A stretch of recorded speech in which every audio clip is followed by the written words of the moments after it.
This episode is brought to you by Skinny Pop Popcorn. Perfectly popped, endlessly delicious. Oh, so light and crunchy. Skinny Pop Original Popcorn is the snack you've been searching for. Made with just 3 simple ingredients: popcorn kernels, sunflower oil, and salt. Snacking never felt or tasted so good. Perfectly popped, endlessly delicious. Give yourself permission to snack and pick up Skinny Pop Original Popcorn today. My dad works in B2B marketing. He came by my school for career day and said he was a big ROAS man. Then he told everyone how much he loved calculating his return on ad spend. My friends still laugh at me to this day. Not everyone gets B2B, but with LinkedIn, you'll be able to reach people who do. Get a $100 credit on your next ad campaign. Go to linkedin.com/campaign to claim your credit. That's linkedin.com/campaign. Terms and conditions apply. LinkedIn, the place to be. This podcast is the Robots Radio Rocket Club, a program designed to help all podcasts reach their full potential. For information about joining the Robots Radio Rocket Club, check out robotsradio.net. Welcome to the Gundam Lorecast, where we take a deep dive into the Mobile Suit Gundam series, such as the multiple timelines, mobile suits, characters, and so much more. Welcome back, pilots, to another episode of the Gundam Lorecast. I'm one of your hosts, Brandon, or also known as Ben of Temeria, and always with me is my good fellow friend, Jesse. How's it going, everybody? And today we are bringing you more mobile suits with the Blue Destiny Unit 2 and 3. So we're doing a twofer in this episode, because there's not a whole lot between the 2 and the 3, and there's not really a whole lot of difference between the 2. But with that being said, this is one from one of our listeners. They really want us to do the Blue Destinies, so we're finishing that up in this episode. And for anybody listening, if you are wanting for us to go over a specific mobile suit, let us know in our Discord or Spotify comments, because that's a good way for us to bring you more content that you want to listen to. So, diving into the Blue Destiny Unit 2. So, the RX-79 BD-2 Blue Destiny Unit 2 is a variant of the RX-79 ground-type Gundam. It is first appeared in the game Mobile Suit Gundam side story, The Blue Destiny. It belonged to the Earth Federation forces before it was stolen by the Principality of Zeon and piloted by Nimbus Schwartzen. Yeah, I'm going to go with that. It's a German, last name. Yeah. I'm sorry if I butcher it. So, diving into the technology and combat characteristics, the Blue Destiny Unit 2 is the second mobile suit developed by Professor Klaus Moyes after he defected to the Earth Federation forces. Like the RX-79BD-1 Blue Destiny Unit 1, Unit 2 is used for testing the exam system and has the system mounted on its head, but the Unit 2's system has no set limit, making it more likely to go berserk. Unlike Unit 1, Unit 2's head is based on the Gundam ground type, like the rest of the body. So it looks like a Gundam, but it's blue. Yeah. That's pretty much what it is. While the Gundam ground type is configured only for ground battles, the Unit 2 is designed for use in both Earth and space.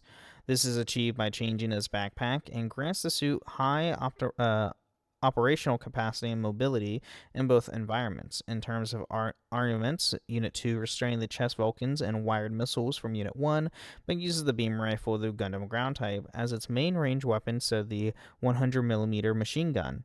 It also utilizes a new shield of the RGM-79G GM Command. After Nimbus stole the Unit 2, he had its shoulder armor repainted red, although any other possible customizations he made to the unit are unknown. So, yeah. Pretty simple, just some upgrades from the Unit 1 to the Unit 2. There's no set limit, so more than likely you're going to go, mobile suit's going to go berserk, and then you're probably going to die. But other than that, it's fine. Right? It can be used in Earth. Fine. It can be used on ground and space combat. It's fine. Upgrades, people, upgrades. Right? Moving into the armaments. So we have obviously the head Vulcan gun, a pair of shell-firing weapon built into the head. Though not powerful, its high rate of fire meant it's employed to intercept incoming missiles and etc. Can't go wrong with the head Vulcans. Most 90% of mobile suits have head Vulcans. Great. So They're always fun. well, maybe 80%, because a lot of the Xeon mobile suits don't have head Vulcans. Yeah. Maybe 50-50. Yeah. A 60 millimeter chest Vulcan gun, so mounted on each side of the cockpit. These shell-firing weapons have a high rate of fire, but little power, and can't damage the armor of a mobile suit, though they can damage lightly armored areas such as the sensors. They are ideal for shooting down missiles and lightly armored vehicles. We have the abdominal wired control missile mounted on the sides of the abdomen. The pair of wired control missiles can function under Minovsky particle interference, which is a huge, huge thing because Minovsky particles get away with everything when it comes to technology. Yeah. And it sucks during the UC timeline. Like if there's some sort of Minovsky particle field, you're kind of SOL when it comes to communications and stuff. And they release them all the time. Yes. That's like the major complaint you hear in the original Mobile Suit Gundam series. It's like, there's a Minovsky particle field. We can't communicate. And it's like, oh, well, like every other battle? Like, it's literally how this goes. Yep. Like, every battle this happens. Should know, just use freaking radios at this point.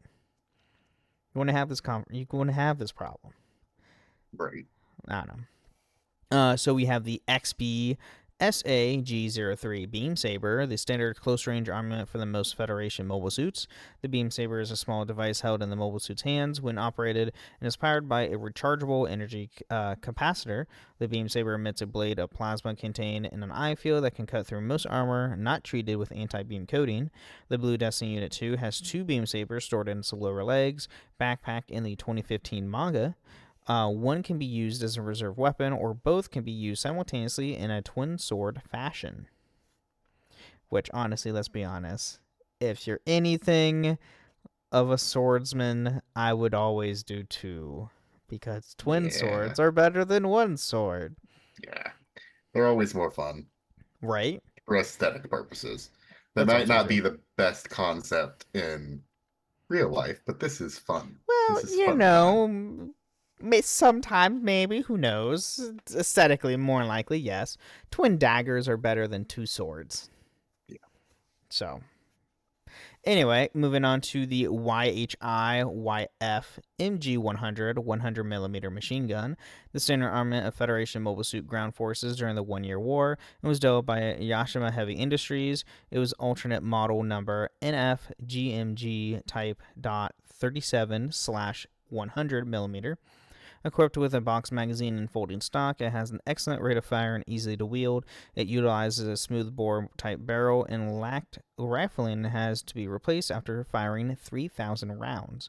The weapon could be utilized through different types of ammunition: heat, high explosive, anti-tank, APF, SDS, armor-piercing, fin-stabilized, discarding sabot, and HESH, high explosive squash head, allowing combat units to select appropriate type to meet operational needs. As we said in the last episode, the acronyms for this makes no sense to me, except it goes from okay, perfect to what, and then to gibberish, real quick. Yeah. Well, HESH is weird. It goes from legible to gibberish to legible. So now we have the BLASH XBR M79E beam rifle. The same beam rifle as uses the Gundam ground type is a redesign of the RX-78-2's Gundam's XBR-M-79-07G beam rifle. Instead of the 79-07G's large movable sensor, the rifle is fitted with the BPSS-001 composite box type sensor system utilized on the BRM-79C-3 beam spray gun and licensed from BOA Corporation, granting the weapon improved targeting precision. Yeah. Just like we said in the last episode, it's more of a, instead of rotating sensor, it's a fixed sensor, essentially. Next, we have the NFHI RGMM SHAGD shield, a shield made of titanium/chromatic composite developed near the end of the 1-year war, thanks to the curved shape and the anti-beam coating. With a higher heat resistance from previous models, it is the most resistant against both ballistic and beam weapons. This shield is the same type as shield used by the RGM-79G GM Command and the RGM-79GS GM Command Space Type. Yeah. I mean, these shields are cool. They're just like, take the Gundam shield and it's just like kind of curved and it has a beam coating, so beams won't work. Well, beams it's more resistance to beams. Like, it'll work, but it takes a lot. Yeah, it's one of those ones where if you hold it on it, it's going to get through eventually, but... Yeah. So don't hold it against a giant large particle cannon from a battleship. Just use it against standard beam rifles against enemy troops. Right. Because, sorry, the beam cannon's going to blast through it with ease and kill you. So, yeah. And then we also have the shield, a modified version of the shield used by the prototype series as upgraded edges. So, there's an upgraded version of the shield. And then special equipment and features, we have the exam system, which gets very freaking morbid if you didn't listen to the last episode. So, a system that gave normal pilots the ability to mimic the power of new types. While little is known about the mechanics of the system, the primary component is known to have been a captive soul of a new type, Marina Welch. The conflict of her soul with the bonds of the system made it extremely unstable and hard to control, to the point that the system and the mobile suit would sometimes go berserk. While under the influence of the exam system, the mobile suit's optic sensors would glow red. Blue Destiny Unit 2's exam system does not have a set limit. This grants it a higher performance, but also makes it more easy to go berserk. Yeah. It's one of those things where it's, oh, let's take off the limiter and see what we can do. Oh, it's worse? Great. Right? It's, every time I see something goes berserk, all I think about is Noble Gundam from G Fighter, with the berserk system. Yep. And yeah, oh boy, does that go berserk. Does I cannot remember the pilot's name. Because it's from Noble Gundam's from what, Switzerland? Sweden. I think. But it looks like a Sailor. It looks like a Sailor Scout. It is literally Sailor Moon Gundam, or Sailor Gundam, whichever one you would say. But right. I can't remember her name right now, and it's gonna bother me. Yeah, I'm looking it up right now. There's too many pilots in the Gundam series. Just letting everybody know this now. Yeah.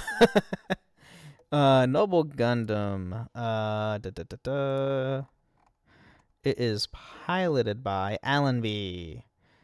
Yep. That's right. Allenby Birdsley. That's right. Okay. Allenby. Which, honestly, I preferred Allenby with Domo and then freaking Rain. That's just a me thing. Sorry. I like Allenby more. So, now getting into a little bit of the history. When the RX-79BD-2 Blue Destiny Unit 3 and the RX-79BD-3 Blue Destiny Unit, Unit 2 and Unit 3 were completed, Zeon Special Task Force allowed Nimbus to hijack Unit 2 and kill Moses, ensuring that he won't be able to make the exam system anymore. Nimbus escapes to space with you and his friends in hot pursuit using the Blue Destiny 3. The group chases Nimbus to Side 5, where Exam was first made. The final showdown begins. Nimbus declares that he was the only one worthy of using Exam and attempts to kill you. Once more, the two strike each other down in unison, but this time Nimbus is killed while you drifts to space, where he is later picked up by his team. So, yeah. And then we do have a variant, which is the RX-79BD-2 Blue Destiny Unit 2 Omega. That is Omega, right? Yeah, things are always fun when they start adding Greek letters. Right? Yeah, that's Omega. And yeah, it's an interesting mobile suit. That's for sure. The Omega is a variant of the RX-78-2 Blue Destiny Unit 2. Or did I say RX-78? I meant RX-79 BD-2. Too many twos. It appeared in the Mobile Suit arcade game Mobile Suit Gundam Bonds of the Battlefield and the manga Mobile Suit Gundam Katana. It belongs to the Earth Federation forces before the unit was stolen by Zeon remnants and piloted by Shu Kyo Okanel. Yeah. And I'm trying to see if there's anything really different between has the Neo exam system. So the combat system developed based on the exam system gave normal pilots to mimic the powers of new types. Like the exam, a little is known about the mechanics of the Neo exam system and extremely unstable and hard to control, to the point that the system and the mobile suit would sometimes go berserk. So, as the Neo version of the exam system. That's pretty much the only difference. And then notes and trivia for the Unit 2. So in the original game, the Blue Destiny Unit 2's shield it was the same as the one used in the Blue Destiny Unit 3. However, in the title screen of the game, it was equipped with the same type of shield as the RGM-79G GM Command. Media from Mobile Suit Gundam Encounters in Space onward began depicting it using the latter. And then, strangely, in a one-shot manga, Burning's Report, Unit 3 had the GM Command Shield, while Unit 2 had the Standard Shield. And the Blue Destiny Unit 2 is chronologically the very first Gundam-type mobile suit to fall under the service of Zeon. The most important thing to get from the trivia is even the creators can't decide which shield it's going to have. Right. I mean, it's just a shield. They can pick up whatever armaments are available during a war. It's whatever. It's fine. But at this point, let's take a quick mid break. Thank our listeners, and we will be right back. It's a Gundam! All right. Welcome to the middle of the show. We're talking about everything with the podcast. It has nothing to do with the lore of Gundam. Here, we want to thank all of our listeners. Thank you guys so much for listening to the show. And if you want to support the show, you can go a few different ways to go doing that. You can go to Apple and leave a 5-star review on Apple with some words to read it out loud next time on the show, as well as a nice Spotify comment, which we don't have any this week, but that's all right. That just means you haven't done it yet. So every review, every comment really helps, and every rating really helps the show grow. Currently, I think we are over... Oh, shoot. I can't remember how many downloads we have. We have quite a bit. I feel like we talked about this and I forgot. I know, right? Luckily, I don't have to go too far back in the analytics to see when we started the show. Currently have over 1,000, almost 1,200 downloads, so that's good. So everybody, thank you for listening to the show. Share it with your friends. Share it with your coworkers. If you love Gundam, it's a good time. We really enjoy doing this show. At least I do. Definitely do. It's a lot of fun. It's always fun to talk about Gundam. Right? You can also find us on a few different Discord servers, the Robots Radio Discord at robotsradio.net, as well as my own Discord server, the Ben and Friends Podcasting Discord, where you can find this show as well as the other shows that I host, which are Holocron History, Star Wars Canon vs. Legends, the Final Fantasy Lorecast, the Wizarding World Lorecast, and the Witcher Lorecast. So go check those out. They're all great fun, all great things to listen to. I like podcasting a lot on top of voiceover and working full-time jobs. I do too much. Anyway, you can also find us live on my Twitch channel at twitch.tv/BennettTemeria every Tuesday at 9 p.m. Eastern, 6 p.m. Pacific. And then other than that, go check out Gundam Breaker 4, because all the DLC has now finally been released. Yes. And they finally did it. Because we didn't get to talk about this last week because we skipped last week. But they finally added all the Shuffle Alliance from G-Fighter. They have Gundam Maxter finally in the game with the DLC 4. And they added Gundam Spiegel from DLC 5. Which both of those came out the same day this past Thursday. As you will hear the show. And it is currently on sale on Switch. It's 30% off right now on Switch. So if you have a Nintendo Switch and want to play Gundam, go pick up Gundam. That's great. Great times. And fun fact, they did put a roadmap out to they're going to do an update here, I think, in the next month or so to add fixes to the game. And then sometime February, March area, there's going to be an update to where they're going to add more builder parts as well as new diorama stuff. Just for free. Because Bandai loves Gundam and Gundam loves us. And it's been getting so much support, and it's great. It's fantastic. I love it. I need to play more of it. There's so much to play. I also need to play more of it. There's so much to play. But do you have anything for the mid-break? Only one thing. Oh, okay. Finally, after no news for forever. Oh, the Fortnite event. The Fortnite crossover. Which is, by the way, it's cool, but also BS. You don't get any skins or anything. But it's just a special... It looks like it'll be fun. Yeah, it's... But yes. There's a trailer on the Gundam Info YouTube page for the event.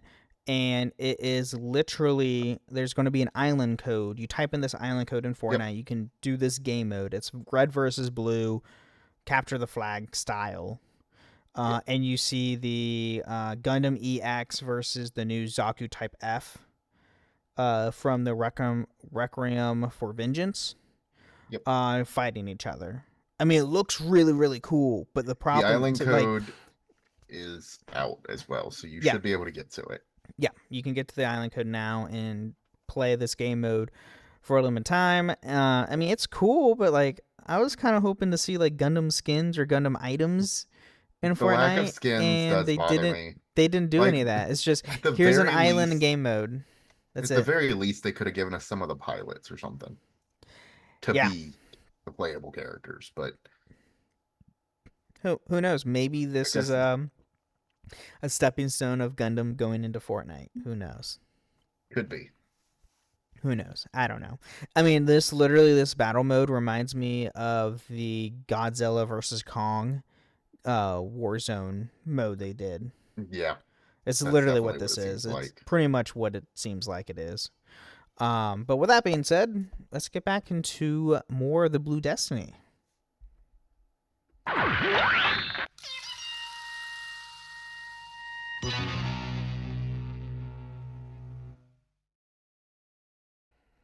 All right, we're back, and now we're diving into the Blue Destiny Unit 3. So the RX-79BD-3, Blue Destiny Unit 3, is a variant of the RX-79 Gundam ground type. It first appeared in Mobile Suit Gundam Side Story and was primarily piloted by Yu Kojima. Technology and combat characteristics. Originally a spared mobile suit to supply parts for the Blue Destiny 1 and 2, Blue Destiny Unit 3 was put into action following the loss of Unit 1 during the fight with the MS-08TX Exam Ifrit Custom. Unit 3 is almost identical to Unit 2 except for the color scheme and a limit to once again set to the exam system. There was a plan to paint the Unit 3 in a blue color scheme like the Unit 1 and 2, but this was not carried out. Like Unit 2, Unit 3 can operate on Earth or in space by changing its backpack. It is armed with the chest missiles, Vulcan guns, beam sabers, and a beam rifle primarily used by the Gundam ground type, and a new shield. So, a lot of this info is going to be the same as the Unit 2, so bear with the repetition. So, obviously, in the armaments, we have the head Vulcan gun, so para-firing weapons, shell-firing weapons in the head, not powerful, high rate of fire, can employed to intercept oncoming missiles. We have the 6mm chest Vulcan gun. Mounted on each side of the cockpit, these shell-firing weapons are high rate of fire, little power, can damage the armor of a mobile suit, though can damage lightly armored areas such as sensors. They are ideal for shooting down missiles in lightly armored vehicles. We also have the abdominal wired control missiles. Again, mounted on the sides of the abdomen, the pair of wire control missiles can function under Minovsky particle interference. We have the XBSA G03 Beam Saber. These standard close-range combat armament for most Federation mobile suits. The Beam Saber is a small device that is in mobile suit's hands and operated and is powered by rechargeable energy capacitor. The Beam Saber emits a blade of plasma containing the eye field and can cut through most armor that has not been treated with the anti-beam coating. The Blue Destiny Unit 3 carries 2 Beam Sabers stored in the sides of the lower legs. In the 2015 manga, they are instead stored on the backpack, much like the Unit 2. As I said, Unit 2 and Unit 3 are almost identical. We have the YHI YF MG 100 100mm machine gun. Center armament for the Federation Mobile Suits Ground Forces during the 1-year war and was developed by Yashima Heavy Industries. It was an alternate model number NFGMG Type .37/100mm. Equipped with the box magazine and folding stock, has excellent rate of fire and easily to wield. Used as a smooth bore type barrel that is electric rifling, has been replaced after firing 3,000 rounds. Blah, blah, blah. The weapon can utilize 3 types of weapon emissions: heat, high explosive anti-tank, APF SDS, armor piercing fin stabilized discarding sabot, and HESH, high explosive squash head, allowing combat units to select the appropriate type and meet operational needs. We have the BLASH XBR-M-79E beam rifle. The same beam rifle used the Gundam ground type is redesigned for the RX-78-2 Gundam's XBR-M79-07G beam rifle. Instead of the 79-07G's large movable sensor, the rifle is fitted with the BPSS-001 composite box type sensor system utilizing the BRM-79C3 beam spray gun and licensed to Boa Corporation, granting the weapon improved targeting precision. Oh my gosh, there's a lot of the same. All right, this is different. Twin beam cannon. A range weapon originally used by the RGM-79DO GM Dominance. It demonstrates immense firepower with a large diagonal beam fired from its twin barrels. Now that's cool. Yeah. We have a shield, a piece of equipment that increases the Blue Destiny 3's defensive capability. It's typically mounted on the left forearm. The shield used by the Blue Destiny Unit 3 is a modified version of the shield used by the prototype RX-78 series and has an upgraded edges. We also have the NFHI RGM MSHAGD shield. An alternate shield used by the Blue Destiny Unit 3 is the same shield used by the RGM-79G GM Command and the RGM-79GS GM Command space type. And we have the RGM's SSHWF/S-00109 shield. The Blue Destiny Unit 3 can also be equipped with the same shield that is used as the Gundam ground type. Whew! Yeah. There's a lot of armaments. The main difference has a twin beam cannon, which comes from the gem that's the gem before the sniper. Yes. I don't know. Yeah. Special equipment features. We have the exam system.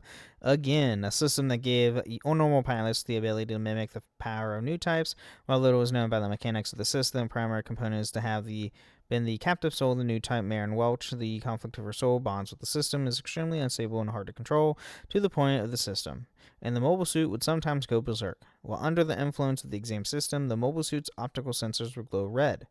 Like Unit 1 exam system, Unit 3's has a limiter restricted to roughly half its capabilities, which means it can't go berserk unless you manually turn off the limiter, which is probably a good thing because limiters are good as much as they don't use them in Gundam. Right. So, yeah. And then with the history, when the RX-79BD-2 Blue Destiny Unit 2 and RX-79BD-3 Blue Destiny Unit 3 were completed, the Xeon Special Forces attacked, following Nimbus Schwartzen to hijack Unit 2 and kill Moses. Ensuring that he won't be able to make exam anymore, Nimbus escapes to space with Yu and his friends in hot pursuit using Blue Destiny 3. The group chases Nimbus to Side 5, where Exam was first made, and the final showdown begins. Nimbus declares that he was the only one worthy of using Exam to attempt to kill Yu. Once more, the two pilots strike each other down in unison, but this time Nimbus is killed, while Yu drifts in space, where he is later picked up by his team. Yeah. So, all the same, pretty much all the same there. Now, we do have some variants. So, we do have the RX-79BD-3RE Blue Destiny Unit 3 Custom GM head.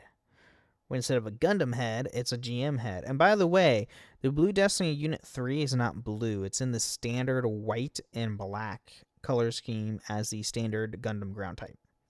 Which is very funny. I mean, right. It's still a Blue Destiny. Yeah, I know.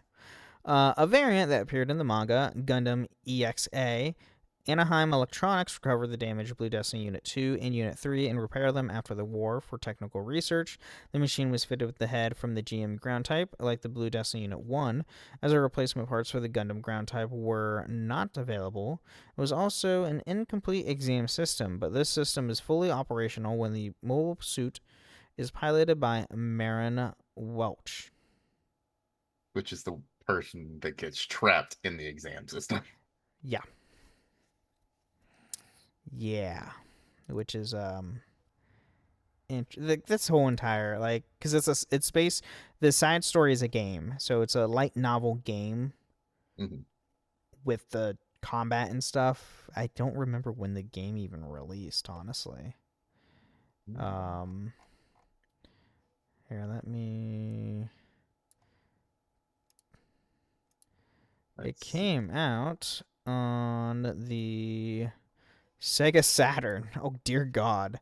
September 20th, 1996. Okay, then. On the Sega Saturn. So, good luck trying to play that. Good luck trying to play that. That first game is almost as old as I am. And there were 2 sequels. There were 2 sequels? Yeah, so... debuted September 20th, 96 with Side Story 1 Blue Terror. Then December 6th of 96, so not even 3 months later, it got Side Story 2 Heir to the Blue. And then March of 97, Side Story 3 The Condemned. Oh, wow. And then a compilation in August of 97. Oh, dear God. And then it does have has a second variant, which is the RX-80 Exam-3-FA Blue Destiny Unit 3 Full Armed. And oh boy, is this thing decked out to ready to really take things down. Holy crap. So, it is an upgraded with additional armaments from the Blue Destiny Unit 1 Full Armed, and twin beam cannon used by the GM Dominance, as well as missile launchers from the GM ground type, and also have hyper bazookas used by the RX-78-2 Gundam.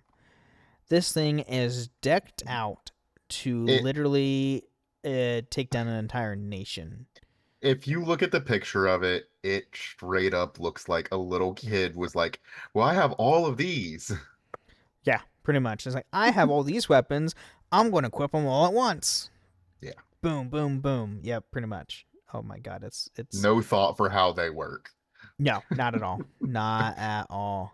So we do have some more notes and trivia for the Unit 3. So in the 2015 manga version of the Blue Destiny, Unit 3 makes an appearance alongside with the 2015 version of Unit 2.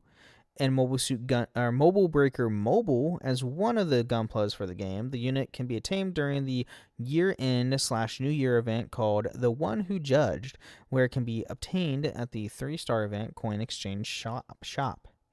Sadly, Gundam Breaker Mobile is no longer able to play. So if you want to know about the story, read up on it or watch videos on YouTube of people with the light novel story.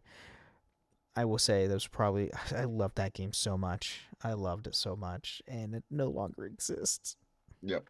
They just need to bring it back because it's kind of hard. Like, you play Gundam Breaker 4, and there's 3 characters in Gundam Breaker 4. They're in Gundam Breaker Battle Log and on the animation on the Gundam Info website or YouTube channel. That there's 3 characters that one of those characters is your character from Gundam Breaker Mobile, and the other 2 are your teammates. And if you never played the Gundam Breaker Mobile, you would never know who these characters are. Right. And they have also other characters from GB3, and that game you can get to play still. You just have to buy an Asia version of the game if you want to play with English subtitles, because it is I will let everybody know it's in Japanese controls, so it might be a little funky. You might have to work around with the controls with that. Anyway, the unit was later released again twice in the multi-mission coin shop, and the latest and last known on March 22nd, 2023, where the Gunpla was offered with an alteration option. The Blue Destiny Unit 3 was one of 3 Gunplas, along with the Brigado and the Gundam Full Armor, to be lastly re-released as the game was confirmed to be terminated from service on June 5th. So yeah, it finally died June 5th, 2023. It's been God, it's been a whole year. But hey, we got Gundam Breaker 4 now, so I guess there's that, I guess. Right. I don't know. I still feel iffy about it. I really loved playing Gundam Breaker 4 or Gundam Breaker Mobile. It's just nice to have one you can carry around too. Like, you can take it places and play it. You have no idea how many times I was playing Gundam Breaker Mobile while I was at work, bored out of my mind, and just customizing my Gunpla and playing the story and trying to beat the current story mission. Those story missions started getting really effing hard. Yeah, I will say. That's fair. That's why I never got to finish the game, because it just got so freaking hard, and I was not dropping money into the game. Makes sense. So, because it was a free to play. Anyway, that's what we have on the Unit 3. So cool stuff. Cool stuff. So yeah, like I said earlier at the beginning of the episode, if you want to hear other mobile suits that you want to hear more about, go on our Discord, go on Spotify. Let us know what mobile suits you want us to dive into. What are your favorite mobile suits that you want to hear more about? Or if you want to hear our favorites, because if I can't figure something out by the episode release, when you start hearing this on Thursday, might be diving into some G-Fighter stuff, just saying, because all my favorite mobile suits are from G-Fighter. Fair. Or Gundam Breaker Mobile, but there's no info on those because it was Gunplas. They were just Gunplas. No, like Gundam Breaker Mobile had 2 exclusive, like, original mobile suits. And God, I really wish they made those into actual mobile suits for Gunpla. They need to do more. They need to do builder parts for Gunpla nowadays. Yeah, we can do we have builder parts in the game. Hey, Bandai, if you guys want to start making Gundam builder parts for actual mobile suits, it'd be pretty sweet. I still demand Tequila Gundam Gunpla. Give it to me. Oh gosh! Oh my god! Speaking of that, we're going to talk about Tequila Gundam next week. Well, I will be out of town next week, but I did just send you a picture of a custom Gunpla I saw on Twitter not 10 minutes before we started today. God, is that a custom Cowboy Zaku? It's Cowboy Zaku. So it's Tequila Zaku. That's what I see. Yes. That is amazing. God, that's amazing. Well, everybody, thank you for listening to our shenanigans. Thank you for again listening to the Gundam Lorecast. And remember, pilots, stay safe out there.